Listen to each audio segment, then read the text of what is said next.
Well, to the conflict in the Middle East now, where US President Donald Trump has said there are friendly negotiations going on as the US continues to hold off further strikes on Iran. However, he warned that Washington would go back to doing what we were doing if the latest negotiations failed. Tehran has denied that any direct negotiations are taking place, and Saudi, Jordan and Iraq are all reporting drone attacks on Monday. While investors have been reacting to the latest developments, a short while ago Brent crude was down 1%, trading at $87 a barrel.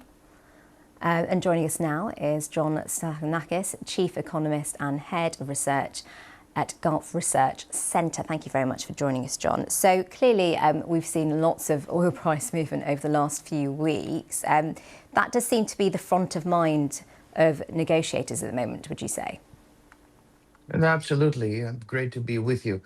I think that the issue is, for how long are we going to see this lull or self-imposed peace, and for how long are we going to experience this issue? Because I think we're going to go back to the tit for tat.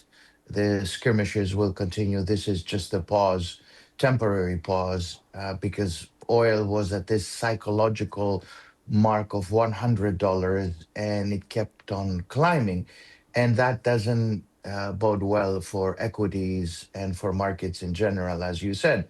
So something had to be done. And now we see a bit of a temporary pause. We will see something going on in the coming days or weeks, which means that we will see either Iran making a blunder, a mistake, hitting a ship, a vessel, the Houthis in Yemen, or what we see now, the occurrence being that Iranian proxies out of Iraq are hitting strategic targets in Saudi Arabia, in the east, in the west, and at some point they will be successful, and at some point we will see oil prices jumping again to the 90s, perhaps even $100, without a meaningful peace happening on the ground.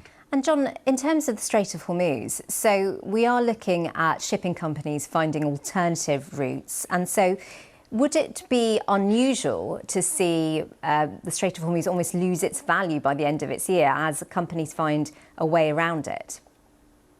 That's an excellent point. I think eventually, not now, but over the coming years, we will see the Strait of Hormuz being deharmonized. So in many ways, the oil-producing countries of the region, of the Gulf, or the Persian Gulf for that matter, because now we brought back Iran into the fold of partially controlling the strait, they will try to diversify.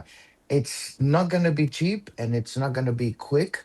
It's going to take a lot of time, but at the same time, the world is going to decarbonize and change. So they are at a bind, a lot of these Gulf states, but they will have to get out of the dependency of the strait, and they will have to get, that is Saudi Arabia, out of their dependency of the Bab el-Mandab, which is the choke point on the Red Sea, which is creating a lot of havoc for Saudi Arabia and world shipping.